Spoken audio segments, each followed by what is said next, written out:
ng pamilya. Stop ang germs sa Pride with Antibac. Linis ang labada, nakatang bakterya. Pride Antibac Detergent. Manufactured by ACS Manufacturing Corporation. ISO certified. World-class quality. ACS. Hi, I'm Lynn Cruz, a businesswoman. Mahalaga sa akin ang MX3. Sa katunayan, lagi itong nasa bag ko. I depend on it every day. Bukod sa regular exercise, I choose healthy foods for my family. With God by my side and MX3 in my life, I'm prepared to face whatever the future brings. Liban sa MX3 capsule, I love MX3 tea and MX3 coffee. Tiwala ako dito. Ako si Lynn Cruz, bilib ako sa MX3. Kaya ako'y umiinom ng MX3. Mahalagang paalala, ang MX3 ay hindi gamot at hindi dapat gamiting panggamot sa anumang uri ng sakit. Boom, papaya, white rose papaya, yeah, yeah, yeah. Boom, puti ka in 7 days, oh yeah, yeah, yeah, yeah, yeah, yeah. White rose papaya. New white rose papaya. May double whitening ng papaya extracts and vitamin B3. Clinically proven magpaputi in as early as 7 days with regular use. Boom, puti ka, white rose papaya, yeah, yeah, yeah, yeah, yeah. Papaya puti, papaya fast. White rose papaya with vitamin B3. Manufactured by ACS Manufacturing Corporation. ISO certified world-class quality. ACS. Ito ang DCXL News. 558 kHz. 6 na dekadang maaasahan sa balita at serbisyo publiko. Ang himpilan ng RMN Network sa Mega Manila. Live sa radio at online.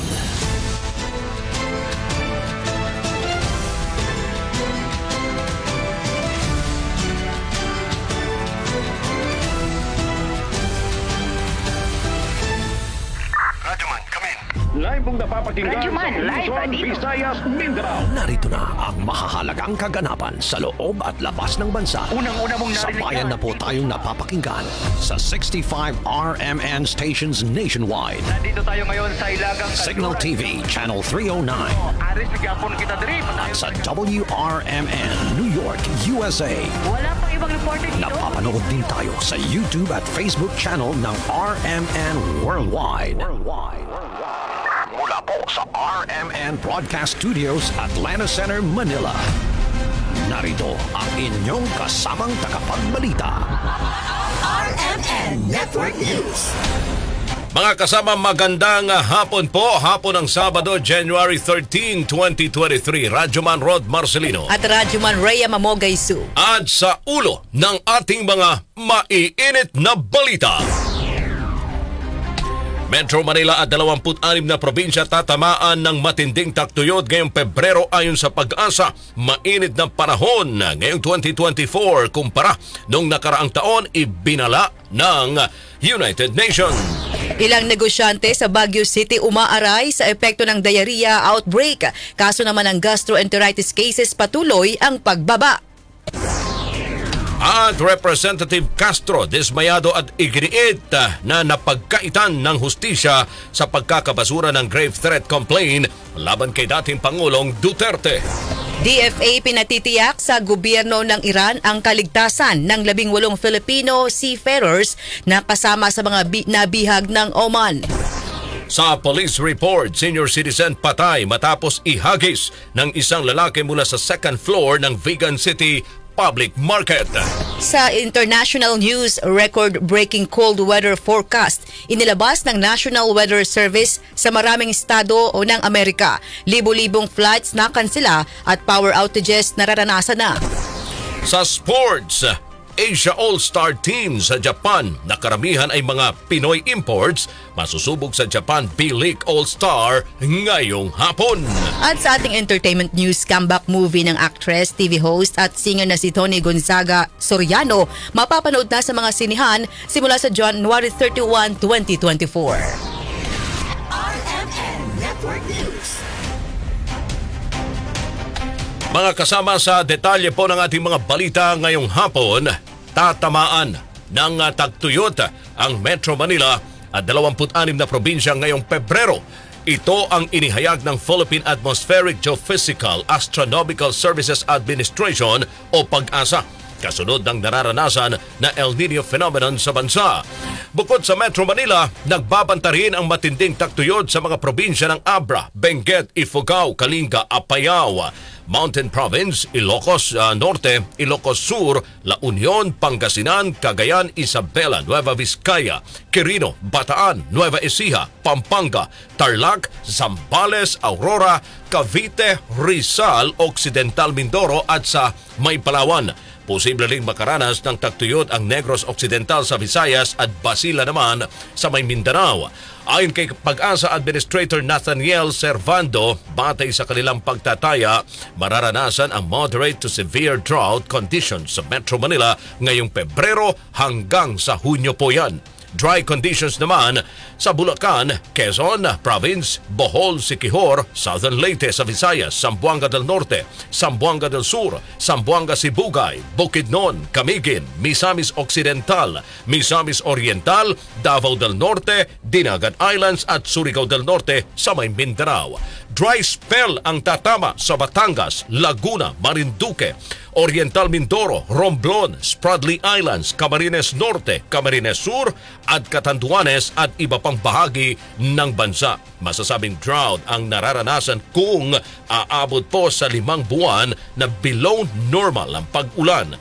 Dry spell kung 3 buwan naman na walang pag-ulan at dry condition kung walang ulan sa loob ng 2 buwan.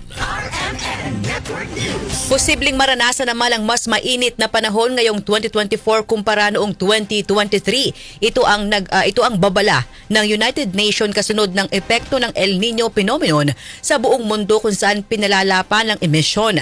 Batay sa UN World Meteorological Organization, dahil sa climate change, naitala ang bagong monthly temperature records na magsisimula mula buwan ng Hunyo hanggang Disyembre. Dabatid na naitala ng WMO ang 1.45 degrees Celsius above pre-industrial level na average global temperature nitong 2023 at inaasahang tataas ito ngayong taon. Una ng target ng 2015 Paris Climate Accords na mabawasan ang epekto ng climate change sa pamamagitan ng pagbaba ng 2 punto ang 1.5 degrees Celsius above pre-industrial levels sa buong mundo. Ang predisyon naman ng National Oceanic and Atmospheric Administrations o NOAA, 99% na ng taong 2024 ay kabilang sa 5 warmest years na naitala. Umaaray naman ngayon ang ilang negosyante dyan sa may Baguio City. Ito'y dahil po sa diarrhea. Ayon sa ilang nagtitinda, bumaba ng 10% ang kanilang kita dahil maraming turista ang natatakot na magkaroon po ng gastroenteritis. Anilay, mineral water na po ang kanilang ibinibigay para makatiyag ng kaligtasan ng kanilang mga customer. Samantala, sinabi ni Dr. Celia Brillantes, Acting Officer Health Services Office ng Baguio City, kumuha sila ng water sample sa rain basin sa Tuba, Benguet, gayon din ang treatment facility doon. Anya, water sources talaga ang tinitignan nilang sanhi ng outbreak at hindi sa pagkain. Sinabi naman ni Baguio City Mayor Benjamin Magalong, nasa downtrend na po ang kaso ng gastroenteritis sa lungsod. Sa ngayon ay umabot na sa 3,010 ang kaso ng gastroenteritis sa may Baguio City. Matapos ang pagdedeklara ng gastroenteritis ang Baguio City, agad namang nagsagawa ng Mandaluyong City Local Government Unit ng monitoring sa supply ng tubig sa naturang lungsod. Sinabi ni Jimmy Isidro, tagapagsalita ng Mandaluyong LGU, mahigpit ngayon ang kanilang pagmonitor sa supply ng tubig lalo na sa mga establishmento. Ito ay para masigurong malinis ang pinagkukuhan nilang tubig na gagamitin ng publiko. Regular din umano silang nagsasagawa ng water testing at sampling kada buwan para masigurong ligtas ang supply ng tubig sa lungsod. Bukod pa rito ang health certification mula sa kanilang water concessionaire. Ang paghihigpit na ito ay isasagawa lalo ngayong renewal ng mga business permit na kasama rito ang sanitary permit para masigurong ligtas ang ginagamit nilang inuming tubig. Sa ngayon ay wala pang naitatalang kaso ng gastroenteritis sa lungsod. Kung maalala, sa ngayon ay nasa mahigit 1,000 na ang kaso ng gastroenteritis sa Baguio City dahil na rin sa hindi ligtas na inuming tubig na ginamit ng publiko. Samantala, ang PRC nagbigay po ng payo sa publiko. Ito'y kaugnay naman sa nauusong sakit ng ubo at sipon. Kasama mo sa balitang yan, Radyoman Silvestre Rambo Labay. Inag-iingat ng Philippine Red Cross ang publiko ngayong nauuso na naman ang sakit na ubo, sipon dahil sa malamig na panahon at papalapit na tag-init. Ayon sa PRC, ang ubot sipon ay maaring sintomas ng allergy o maaring epekto ng impeksyon mula sa virus o bakterya.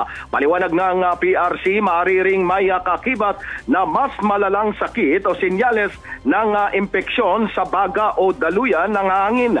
Dahil dito nagbigay ng preventive tips ang Red Cross upang maiwasan ang nakakabahalang respiratory illness katulad ng pneumonia. Unang umiwas umano sa mauusok na lugar, lalo na ang usok ng sigarilyo. Iwasan din ang matatao at masisikip na lugar. Kumain umano ng wasto at masustansyang pagkain at panatiling malinis ang katawan tulad ng palagi ang maghuhugas ng kamay. Para sa mga batang may edad 2 taong gulang pababa, kailangang i-breastfeed at ang mga ito ay dapat din kumplituhin ang kanilang bakuna. Paalala ng Philippine Red Cross na ang ubo at sipon ay maaaring maging sanhi ng pneumonia kung hindi maagapan. Kasama mo sa DZXL RMN Manila, Radyo Man, Silvestre Rambulabay. Tata, RMN. Sa ibang balita mga kasama, dismayado si ACT Church Party List Franz Castro sa pagkakabasura ng kanyang inihaing grave threat complaint laban kay dating Pangulong Rodrigo Duterte. Anya, ipinagkait daw sa kanya ang hustisya sa pagkakabasura ng kanyang isinampang reklamo kay Duterte. Hindi raw kasi kinikilala ng korte ang takot na dinala ng umano'y banta ng dating Pangulo sa kongresista at sa kanyang pamilya. Sa mga sandaling ito ay pinag-aralan raw ng kanilang kampo ang desisyon ng Quezon City Court at makikipagkonsulta sa kanyang mga abogado sa susunod na mga araw. Kung maaalala, sa 14 na pahinang desisyon, inirekomenda ng Quezon City Office of the City Prosecutor ang dismissal sa reklamo dahil sa kawalan ng sapat na ebidensya.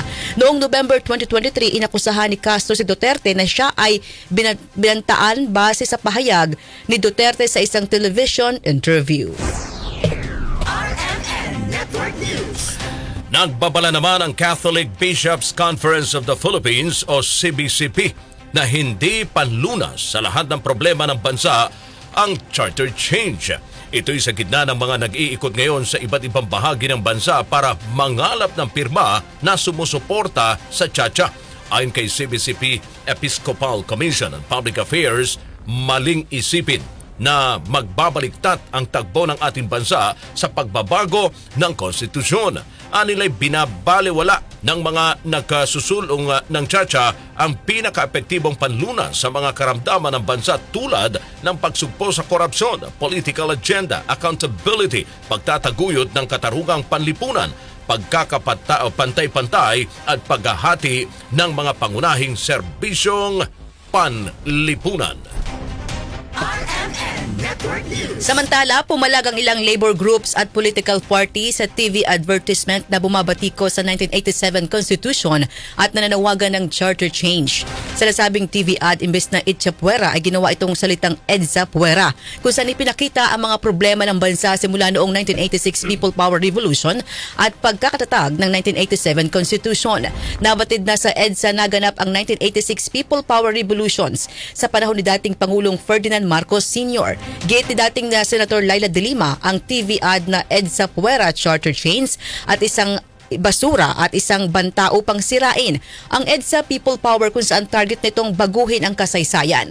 Layon anya itong sirain ang katotohanan sa pamamagitan ng pagpapalabas ng mga kasinungalingan para isulong ang sakim na nilang interest at political agenda. Una na ring binatikos ni Albay Representative Edsel Lagman ang nasabing ad campaign na tinawag niyang crudely crafted. Habang aabot naman sa 50 labor groups ang pumalag sa nasabing pro-Chacha ad kung saan nananawagan ang nagkaisang labor coalition sa publiko na huwag suportahan ang Chacha. People's Initiative sa pamamagitan ng signature campaign para sa 1987 Constitution Amendments nakarating na rin dyan sa may Pangasinan. Kasama mo sa balita mula sa IFM Dagupan, Radyo Man, Pats Actalaw.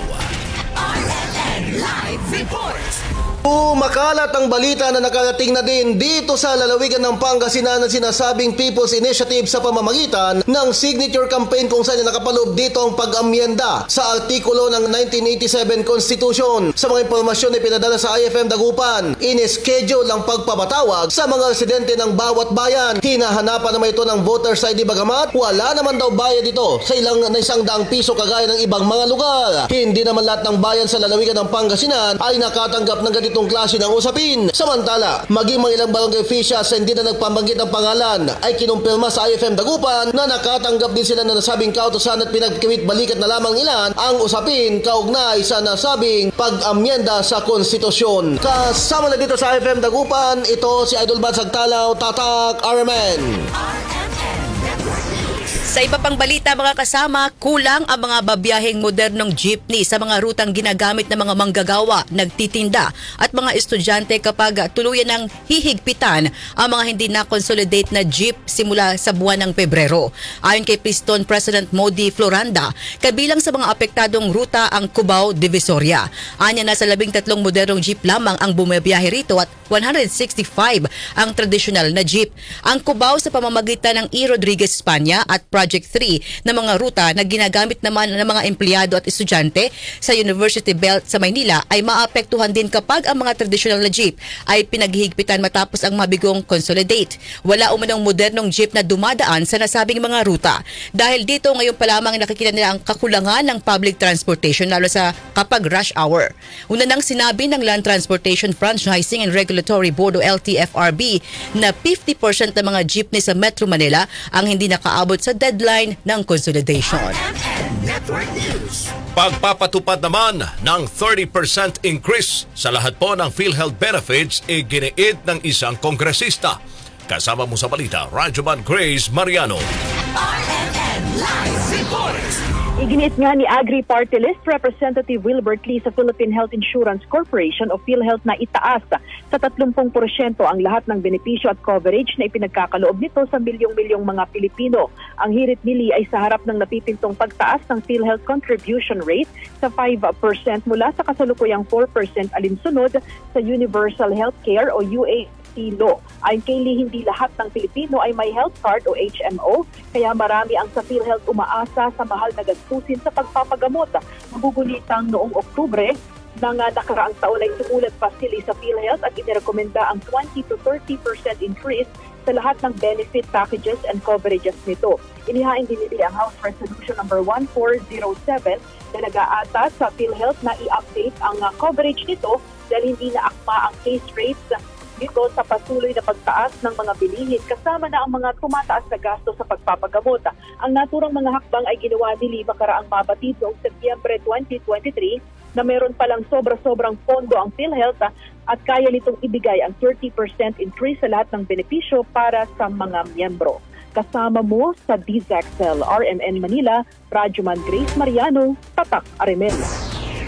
Samantala, estado ng pananalapi sa bansa naging mas maayos kumpara sa nakaraang administrasyon ayon sa DOF. Kasama mo sa balita Radyoman, Chanel Salazar. Mas mabuti na ngayon ang kalagayan ng pananalapi sa bansa kung ikukumpara sa minana nitong sitwasyon sa nakaraang administrasyon. Ito ang sinabi ni dating Finance Secretary Benjamin Diokno nang i-turnover niya ang tungkulin bilang kalihim ng DOF kay Secretary Ralph Recto. Ayon kay Diokno, taas noon niyang pinasa ang kanyang pwesto na maayos ang estado ng ekonomiya ng bansa at ng DOF kumpara noong panahon na maupo ito sa pwesto. Simula July 1, 2022, pinamalas si Diokno ang kanyang commitment na isinulong sa mga hangarin ng Marcos administration. Pinamunuan din ito ang Philippine Economic Team sa pagbuo ng kauna-unahang medium-term fiscal framework ng bansa at masusing pakikipag-ugnayan sa Kamara at Senado sa mga pagsusulong ng pambansang pondo at mga panukalang pagpapaunlad ng ekonomiya.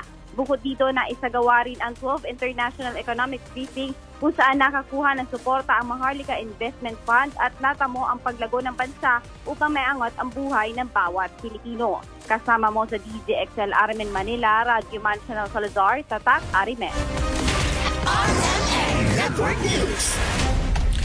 Nakikipag-ugnayan na po ang Department of Foreign Affairs sa gobyerno ng Iran. Ito'y para sa kaligtasan ng 18 Filipino seafarers na kabilang sa mga nabihag sa Gulf of Oman. Ito'y matapos kubkubin ng armadong kalalakihan ang Marshall Islands flag tanker na St. Nicholas na patungong Aliaga, Turkey, sakay ang 19 na tripulante. Ayon kay Department of Foreign Affairs Undersecretary Eduardo de Vera, hinihintay pa nilang official report ng embahada ng Pilipinas sa Iran at ang Iranian Embassy dito naman sa Manila. Anya, gagawin ng pamahalaan ang lahat. Ito'y para sa kalayaan at kaligtasan ng ating mga kababayan. Ang nasabing tanker po ay may kargang 145,000 na tonelada ng langis na mula sa Basra, Iraq. Magugunita na nung nakaraang November 17 nung nakaraang Nobyembre, 17 Filipino seafarers naman na sakay ng MV Galaxy Leader ang kabilang sa mga isinama ng Houthi Naval Forces sa kanilang pagdaan sa Red Sea.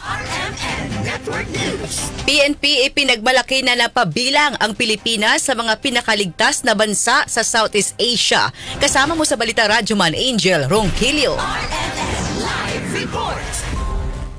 Ipinagmalaki ni PNP Chief Police General Benjamin Acorda Jr. na napabilang ang Pilipinas sa mga pinakaligtas sa bansa sa Southeast Asia.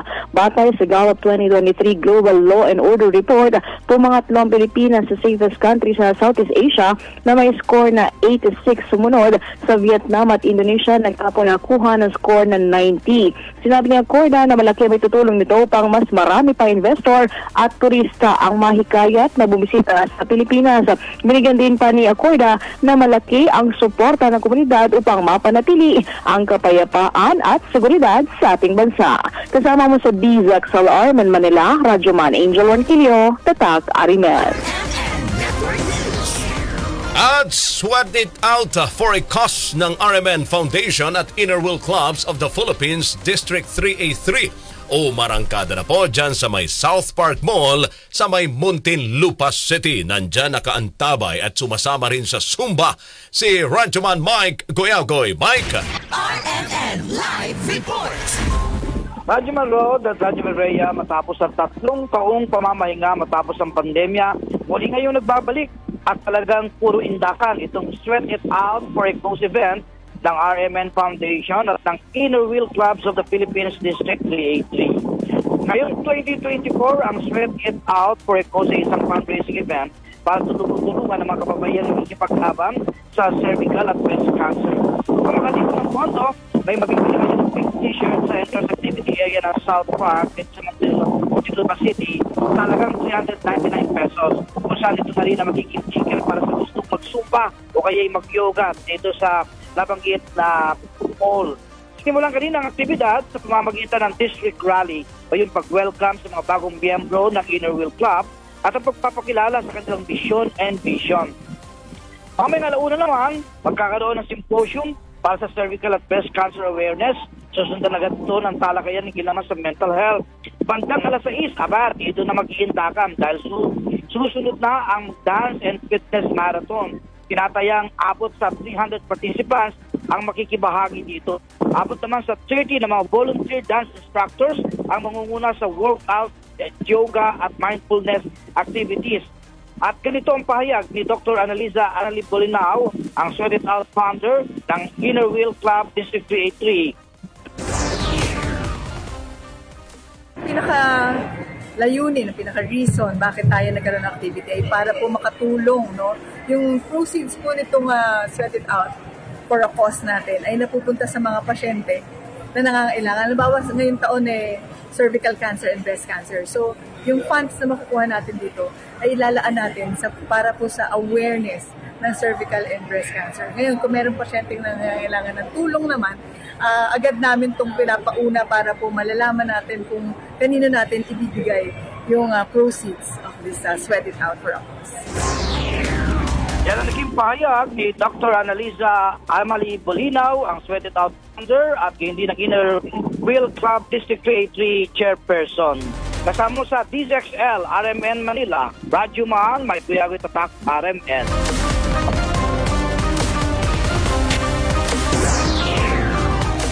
Samantala, senior citizen patay matapos ihagis ng isang lalaki mula sa second floor ng Vigan City Public Market. Kasama mo sa Balita Radyoman June Ramos ng RMN Vigan. RMN Police Report.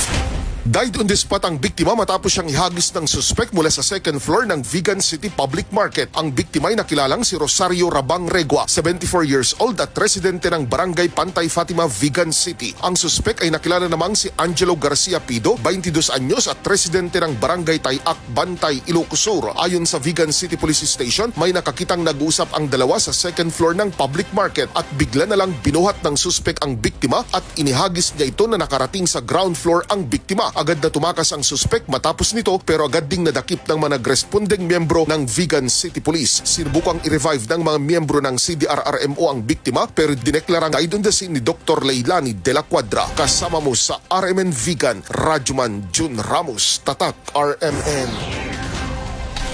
At mga kasama, ika-300 taon ng Kagsawa Ruins na katagdang ipagdiwang sa Daraga Albay. Kasama mo sa balita mula sa RMN Legazpi, Radyoman Leo Barceliano.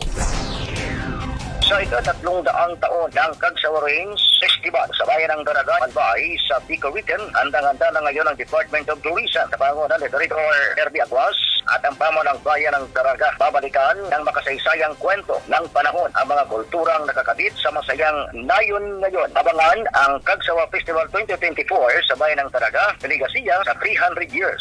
Culture and History. Ayon kay Alcalde Calvin Baldo, anya dito nila ibubuhos para anya dumami pa at dumagsa ang mga turista mula sa ibayong dagat at makanublog ng mga lalawigan at reyon sa bansa. Malagaan niya itong hatag para dumagdag ang buwis ng pamanang bayan ng Daraga. Pinasalamatan din ang punong ekutibo ng bayan ng Kamalig bilang boundary lamang ito sa bayan ng Daraga. Titiyakin ang pamanang bayan ito na sa ngayong ika-300 na parang sentenaryo ay triple ang dadagsa ng mga turista, ganon din sa mga matataas na mga VIP mula naman sa Metro Manila at Palasyo Malacanang. Kasama mo sa RMN Legazpi ang Radyoman Leo Barceliano, Tatak RMN. RMN Business News. Kabado ngayon ang ilang mga analyst sa posibleng paglalala naman ng sitwasyon sa bahagi ng Red Sea matapos na maglunsad ng pag-atake ang Amerika, United Kingdom at ilang kaalyado bansa laban sa tinaguriang Houthi rebels na suportado naman ng Iran. Kasunod nito ay nagbanta rin ang mga Houthi na gaganti umano sa Amerika na nagsagawa na naman ng opensiba nitong araw. Dahil dito agad umanong bahagyang tumaas ang presyo ng krudo sa international market na 4%. Ang naturang sitwasyon ay umani rin ng mixed reactions sa global stock market. Inamin ng isang dayuhang chief commodities analyst, kabado sila dahil sa oil market ay tiyak na tatamaan lalo na at walang kasiguruhan kung saan hahantong ang girian ng ilang mga bansa. Inihalimbawa pa ng ilang tagamasid kung hindi umano magtagumpay ang puwersa ng Amerika at UK sa pagpuksa sa armas ng mga Houthi rebels, ang mga buwabiyahing oil tankers ay iikot daw ng pagkalayo-layo sa bahagi ng Africa at tiyak daw na hanggang 80 milyong bariles ng krudo ang matitenga na posibleng magdulot ng pagtaas ng presyo ng langis na dagdag na 5 hanggang 10 dolyar kada bariles. Kung maalala, ang pinakahuling inatake sa Red Sea na isa sa mga pinakamahalagang international shipping route ay isang tanker na may 18 mga tripulanting Pinoy na kasulukuyang pinipigil ng mga Houthi rebels. Balita naman sa ibayong dagat, mga kasama, nagsimula na pong maranasan ang malubhang winter storm sa maraming estado ng Amerika. Tinatayang magdudulot ito ng mas malamig na temperatura at masamang panahon hanggang weekend. Sa inilabas na weather alerts ng National Weather Service, sinasabing mula sa blizzards at large hail hanggang thunderstorms at tornadoes ang pupwedeng maranasan ng mga residente ng apektadong mga estado. Ang lamig ngayon sa Iowa ay nararamdaman sa negative 45 Fahrenheit o negative 42 Celsius habang naghahanda umano ang mga botante na lumahog sa Cocos sa darating na Lunes. Ito na raw ang ikatlong malakas na winter storm na naranasan ngayon sa Estados Unidos. Balitang Sports. At sa Balitang Sports, mga kasama, masusubok ngayong hapon ang puwersa ng Asia All-Star Team na karamihan ay mga Pinoy players sa gaganaping 2024 Japan B-League All-Star Weekend sa Okinawa Arena. Ang team captain kasi ng Asia All-Star ay si Dwight Ramos kasama ang mga kababayan din natin na sina Therdita Ravena at kapatid na si Kiefer Ravena. Matthew Wright, Ray Parks Jr., ang Pinoy center na si Kai Soto at si RJ Abarientos. Ang mga dating players ng Gilas Pilipinas ay naglalaro sa iba't ibang Japanese teams bilang mga import. Makakaharap naman ni ang selection ng players mula sa B-League Rising Stars. Ang iba pang mga Filipino imports sa Japan ay sina Roosevelt Adams at ang dating PBA player na si Greg Slaughter.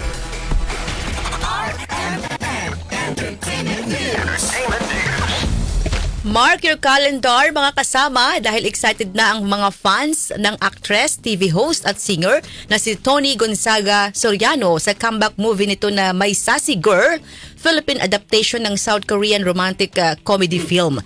Mapapanood dito sa sinihan sa darating na January 31, 2024 kung saan for the first time ay makakatambal ni Tony ang komedyante na si Pepe Herrera.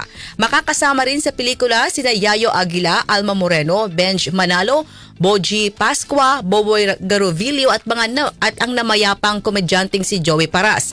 Ang May Sassy Girl ay sa direksyon ni Fifth Solomon at ang Viva Films ang nag-produce.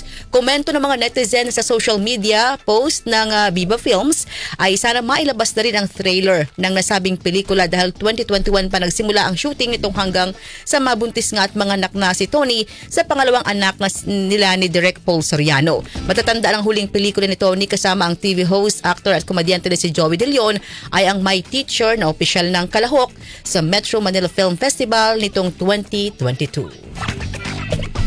Ayan, at bago tayo magtapos mga kasama, gusto lang nating marinig ang konting mensahe mula sa ating kasama rito dahil ngayong araw ito na ho yung huling araw na mapapakinggan at makakasama natin ang ating radyoman Rhea Mamugay. Siya po ay magmamigrate na sa ibang bansa at pero makakasama pa rin po natin siya kung may mga malaking balita doon sa Australia dahil siya po ay lilipat sa may RMN Australia. Yan, thank you Kuya Rod, thank you RMN, thank you to my co-employees and of course ating listeners. Thank you po at listeners ng RMN DZXL, RMN buong RMN at of course DWW 774. Thank you so much po. Ayan. Thank you, Sir Rico. Hindi pa rin natin mamimiss. Makakasama pa rin natin siya sa RMN Australia. sa RMN Australia. Good luck, Miss Rhea. Radyoman Rhea Mamugay. Hindi ko sasabihin na magsa-sign off na si Radyoman Rhea Mamugay. Opo. Dahil makakasama pa rin natin siya. Pag may mga may mga balita na mula sa Australia na kailangan nating tumanggap rito sa Pilipinas. Yes. Yun. About mga Filipino sa Australia. Yan. Maraming salamat, Radyoman Rhea. Thank you, Kuya Rod. Ang tagal natin magkasama dito, di ba? Dito sa Nationwide. Parang sa 10 taon ba? Umabot. Mga ganun, ano? Dati napakabata po yung itsura natin. Bakit ngayon ba hindi na? Nung nag-umpisa tayo rito sa network news. Oo nga. At saka ang papayat pa natin, no? Payat pa rin naman tayo ngayon na. Dahil sa tagal ayon. Bata pa rin. Bata pa rin. Oo. Mga mukhang bata pa rin. Alright. Good luck, Radyoman Rhea, sa iyong bagong journey sa Australia, mga kasama. Thank you po. Thank you. Thank you, Kuya Rod. And God bless you always. Thank you. God bless you. RMN Network News. At mga kasama, sumain niyo po ang mga nangungunang mga balita ngayong hapon. Radyoman Rod Marcelino at Radyoman Rhea Mamugay Su mula sa RMN Broadcast Studios, Atlanta Center, Manila. O kay Sir Jason Su. Good afternoon. RMN Network News. Malaki ang tumutok.